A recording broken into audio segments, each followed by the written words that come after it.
Mike Radich here, and I'm now joined on the phone by Super Fight League Women's Flyweight Champion, Colleen Schneider. Colleen, how are you? I'm doing excellent, Mike. How are you? I'm doing good. Colleen, in your last fight, which took place on March 29th, at Super Fight League 14, you defeated Sonia Sukovic by third-round submission due to a key lock. How pleased were you with your performance in the fight? I was very, very happy with that. Sonia's a tough girl. She's a good record. She's beat some good opponents, and I think she was a good striker, strapped down the ground, and I was really happy with how it went. And I wanted to submit her. I don't know if anyone thought I would. I kept saying I was going to, but that was my first submission when I was a pro, so I was very happy with the finish. Mm-hmm. In that fight, how much did size play a factor, and how much did size benefit you in that fight? Because it looked like you were just completely in a different weight class. It looked like, you were one or two weight classes heavier than her. How much was that a benefit for you to have that size advantage? Yeah, I know. Everyone kept the commentators there to point out how people were saying that afterwards, but no one put it in a flyweight. And for me, I'm definitely a big flyweight. Mm-hmm. I'm on 5'9" and used to fight 35, but I make that cut to 25 and I feel good. And I think for her, that's her walking weight, so it wasn't much of a cut.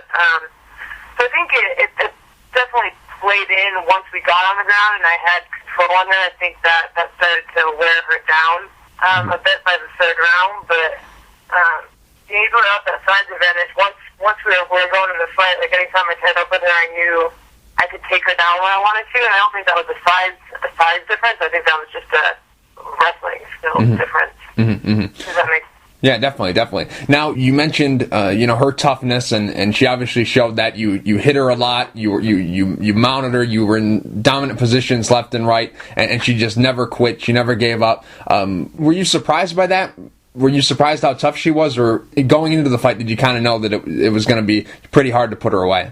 No, I wasn't at all. I was actually expecting her to be tougher than she was at that. I don't mean that to sound bad, but she looked, like looking at her last few fights, you can tell she's a tough girl. She's a tough fighter. Like, she doesn't quit. I was expecting it to be harder to deal with her on the ground than it was.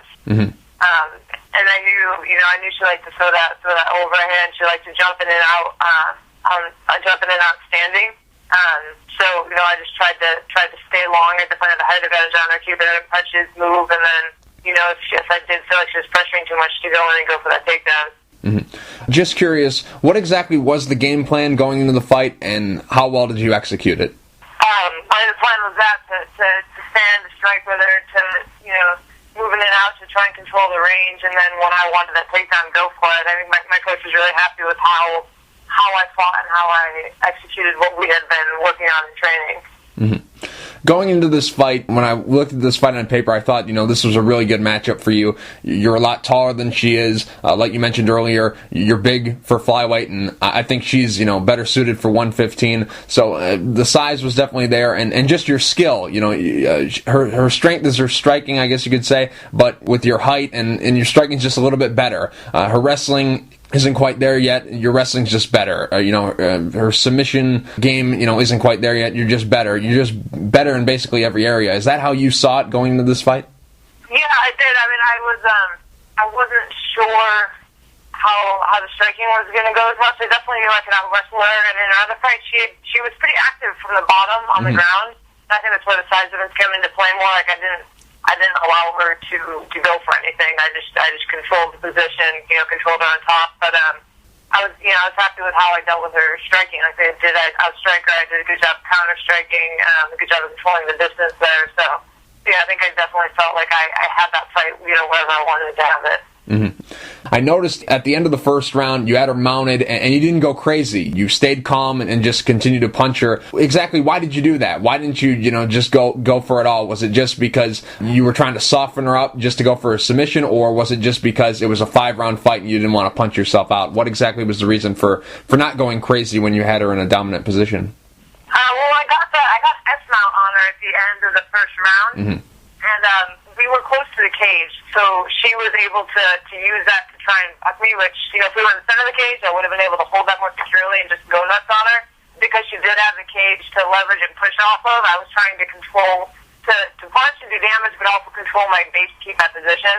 At one point I went for the armbar there, but I gave up on that. But I was dropping elbows, I was punching, and I think I did do damage, but I wasn't going totally crazy because we were on the cage, which is why she gets out of it with about 10 seconds left. She uses the cage to push and roll out and then scramble and hit her with that knee as she comes up. How does it feel to have that championship belt around your waist? It's pretty awesome. It's pretty awesome. It's my first title fight, my first belt. I was really, really excited about it. I didn't get to actually keep the belt, which was kind of a bummer. Oh, really? Why not? Yeah. They're like, take pictures and then give it back to us. Oh boy. Well. Now, this was your third time fighting for Super Fight League. How are they treating you? They changed over. Ken Pavia, he was when you first signed with Super Fight League, he was running it. Now they have a new staff over there. How are they treating you, and how does it compare from the Ken Pavia regime to the new regime that took over? They treat me well. It's interesting because their perspective on MMA, a lot of them are pretty new to it. They don't have the background in the sport like people do in the States. The Super Fight League is the first promotion in India, so most of the people running it now, their introduction to MMA is Super Fight League. I don't even think they realized how kind of crazy it was that they didn't let me take the belt home. Right. I think over here that's a given. You won your championship belt, you get to take it. So I don't think they even left how that was strange. They didn't let me take it. So there's a couple other things that there's some disconnect there between what would normally be done, but they treat me well. They treat me well. They pay me well, and they give me fights on a regular basis. So I'm happy fighting over there. I don't necessarily love traveling to India on a regular basis. That's a horrible flight. Right. But everything else is good. Right. I've heard some rumors that some of the foreign fighters, some of the fighters that come from America and some of the other places to fight in India, they've had trouble getting paid or getting paid on time. So you haven't had any of those issues? No, I haven't. I've gotten paid for all three of my fights. I was paid for my most recent fight in March. Some of the communication, you kind of got to go back and forth a few times, but in the end, everything's always worked out. They've always done what they said they would do. So. And I know there was some trouble. I know there was trouble Charmaine Tweet. Right. Canada had issues. A bunch of people hit me up when that happened, but I've always been paid by them. One thing I noticed about all the fighters who fight for Super Fight League is they don't have any sponsors. They don't have any sponsors on their shorts or anything like that. Is that not allowed over there? No, it is not. The way Super Fight League set it up is they control everything. They have their own sponsors, and that's all they allow. So I have to wear their clothes. I can't have any sponsors. I can't even have my gym on there. I can't have a banner. So, I wish I could, but I kind of take that into account. They do pay me better than anyone's paid me over here. So even though I'm losing money on the sponsorship side, it's kind of made up for in the first, basically. And another thing I noticed about your fight against Sonya was when you finished her with the key lock, no one cheered. It was completely silent. I don't know. I watched it a couple times. I'm like, maybe I'm going deaf. I don't hear anything. Did you notice that when you were in the fight? You don't hear the one guy from America screaming the whole time? Yeah. You hear like 2 or 3 claps, and that's it. Now, do you think that's because people had no idea what had happened? They had no idea what submissions are, or is it just because Sonya, she was on SFL Challengers, she's gotten a lot of exposure over there. Was it because they don't know what's going on in the fight, or was it just because they wanted her to win? What exactly do you think was the reason why no one was cheering? I think it was both. The first time I fought over in India on SFL 2, people had no clue what was going on. The audience was dead silent. It was actually strange to fight in there. There's this huge arena, and the people were completely silent. Yeah. Now they're more educated. They have, like you said, they have the reality show. The audience is more familiar with the sport, so it's definitely, there's more cheering, more understanding what's going on than there was when I first went over there by far. Even sitting in the audience before after my fight, I can see that difference. So I think, some of the people, they probably don't know, what the world in Americana is, but I do also think some of it is that Sonya was their girl. They wanted her to to win. She coached the reality show, so she was the one everyone knew was cheering for. So yeah, that might have played a role in it too. There really was one kid right as I walked out who was like, "Hey, I'm from New York." And I was like, "Yeah, go America." And it's kind of funny when I watch other fights that I don't know, it also is kind of silly to me when people like chant for a country, but hearing him chant USA actually was pretty cool during the time. I liked it.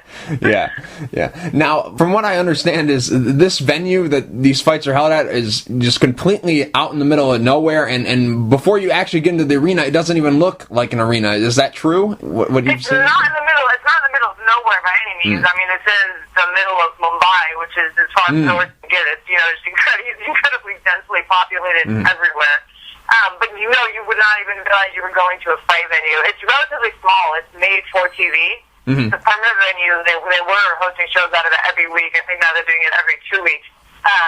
So you get out of this building, you go up this elevator, and there's you don't realize where you are until you get off of the floor where the venue is. But the venue itself is nice. Actually, I like fighting in it.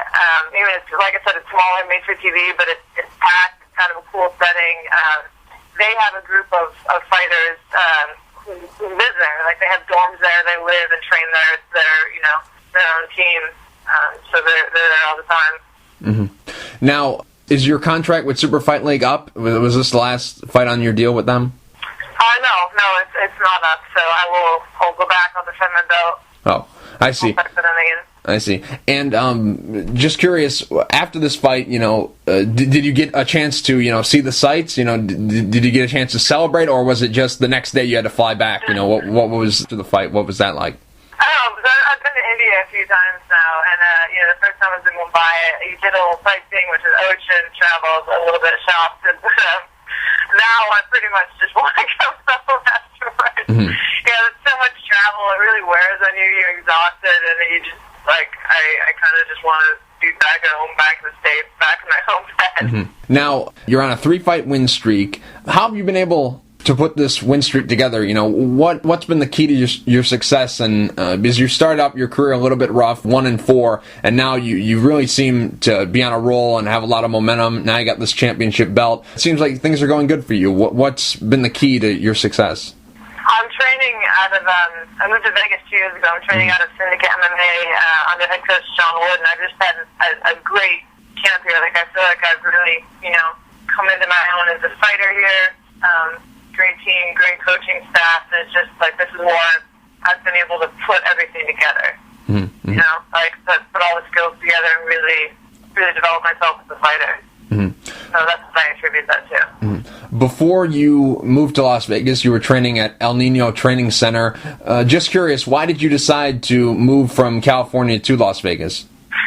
Because I did the ridiculous thing that a whole lot of fighters tend to do, where I was actually dating my coach out here in Vegas, so I moved out here because of him. John Wood, is he your boyfriend? Yeah. Oh, yeah. And so, when you moved from California to Vegas, you were originally at Throwdown, correct? Yeah, it's the same gym, actually. Throwdown, we changed the name to Syndicate MMA about 6 months ago. So that's the same gym the whole time. Oh, okay. Because I was getting confused. This gym, you look on the Facebook page and all that stuff, it says it's been around for a long time, and I really didn't hear of it until recently. So that ties that. Yeah, we were Warriors and Zions and Throwdown and Syndicate, and it's been John's gym the entire time. Right. We just wanted to confuse everyone and change the name. Now, what exactly was the? Obviously, your boyfriend was probably your main reason for going to Las Vegas, but training-wise, how much of a benefit is it for you to be in the fight capital of the world? Because there's a lot of great fighters out there already, and then with all these gyms that are there, you could have any number of top-level fighters coming in and out of the gym. How much of a benefit is it to be there and be in the center of the fight capital of the world? And it definitely helps. There's tons of amazing fighters that are out of our gym. One thing I actually thought I would have more women to train with is when I came out here, and I didn't. I had more to train with when I was in the Bay in San Francisco, but it's fine. I've got tons of great guys to train with, and we're really building a solid cohesive team out of Syndicate. So. It's it's a good thing. We've got good people, and it doesn't help. This is based out of here. nice to be able to go to, fights all the time. Everything happens in Vegas, so it's a cool spot to be. I like it. Mm-hmm. And now, living in Las Vegas, what's that like? Do you go near the Strip? Do you stay away from the Strip? What's it like living there? I only go to the Strip for basically fights or concerts. I mean, I don't go out on the Strip. I'm not going to go party, go gamble. I pretty much just train and work, and that's about it. I see. So, when you live in Vegas, it's completely different than when you are just going to Vegas and being a ridiculous, crazy tourist for a weekend. Mm-hmm. Now, from what I understand, you tried out for The Ultimate Fighter. We know we can't say much about it, but you did try out for The Ultimate Fighter. What was that experience like, and why exactly did you try out for The Ultimate Fighter? Is it because of, it's your dream to be in the UFC? Is it because, you happen to live in Las Vegas and that's where the tryouts are taking place at, so I might as well go there? What's the reason? Like I said, I can't really say too much, but I did try out, and It was just amazing to be a part of that happening for the first time for women. That was a very cool experience. We've never had an opportunity like that before, so I just felt like that was something I needed to do. Mm-hmm. Yeah, I can't. Right, of course.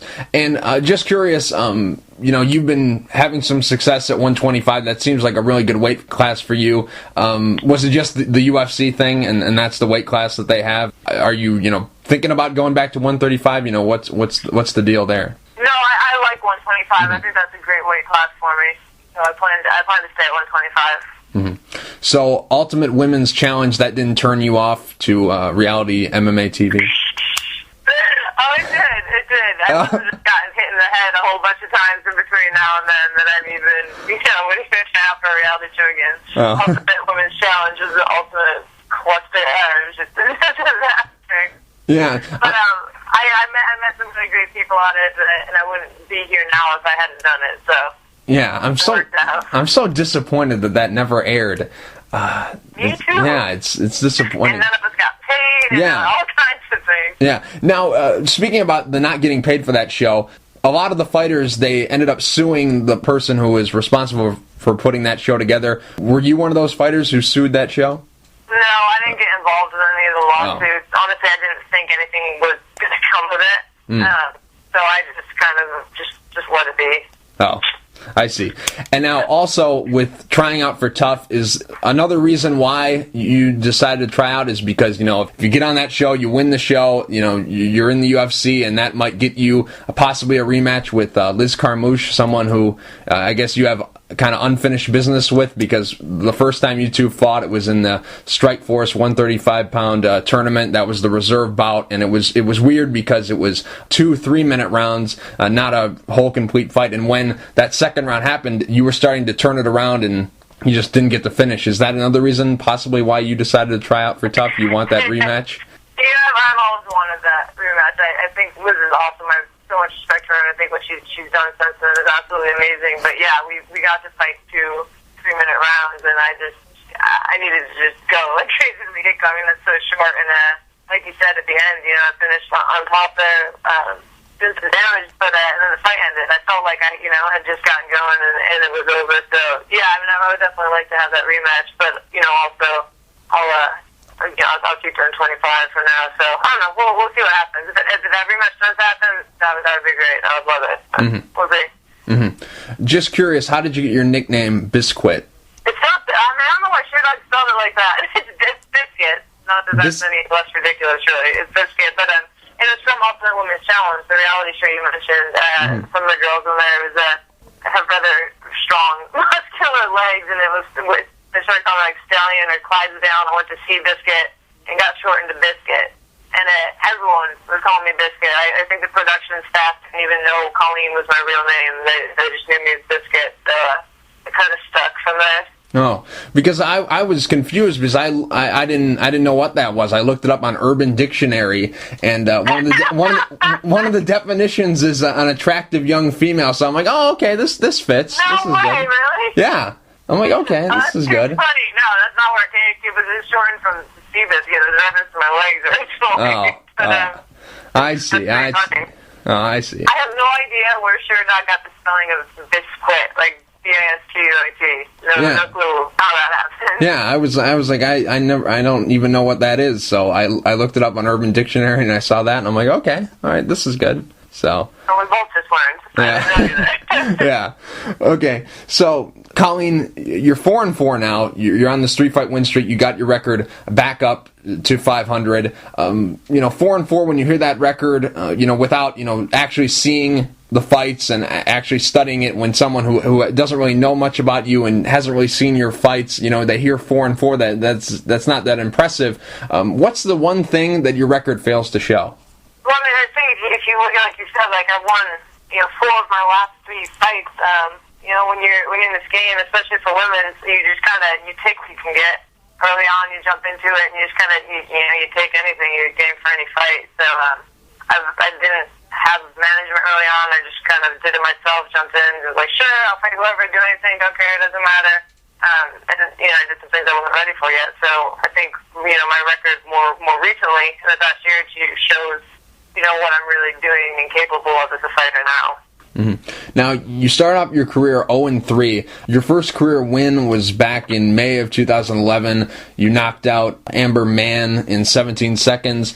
How great was that? Your first pro win, 17 seconds, a knockout. I'm sure, you were excited. But how good is it to get that first win and have it, come in such a quick fashion? Or was it not what you had expected? You were hoping to maybe put on a little bit more of a show. What exactly did that first one feel like? I was actually really disappointed. I was in Northern California, and I had a bunch of friends that had driven from San Francisco and Oakland out to watch me fight. And afterwards, I was just apologizing to everyone that I didn't so quickly. I wanted, you train so hard for a fight that when my first amateur fight went like that too. I finished the girl in 25 seconds, and I was kind of upset. I trained so hard for this. I wanted more. Mm-hmm. Mm-hmm. Obviously I was happy to win and I was happy to get the knockout, but I don't know, I like to go out there and scrap. I wanted more of a fight. Mm-hmm. When you get a quick knockout like that, how does it feel? Does it feel, like longer than 17 seconds? You're like, whoa, I thought it felt longer than that, or is it shorter than that? You're like, whoa, I thought I finished it in 7 seconds. What does it feel like when you get a quick knockout like that? I think times I was a little distorted while you're actually in the cage, but no, it felt quick. Mm-hmm. It felt really short. Mm-hmm. I felt like we just started and then it was over. Colleen, we know you got a lot of opportunities here. We can't say a lot about it, but we know you have a lot of options here. Is it just basically what's next for you is pretty much to be determined at this point?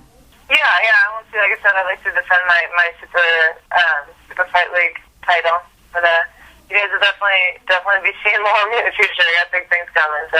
Mm-hmm. Colleen, real quick before I let you go, do you have any sponsors you would like to thank, and is there anything you'd like to say to the fans? I just want to thank my team at Syndicate MMA, my coach, John Wood, John Gunderson, Fredson Bakshow, Kenny McAleese, Shane Pettit, everybody there, and just really appreciate everyone's support. And thank you for having me on the interview. Sure. Thanks for doing it. Colleen, we look forward to, seeing you back fighting regardless of where it is. And once again, thank you for taking the time to talk. I really appreciate it. All right, thanks for having me. Take care.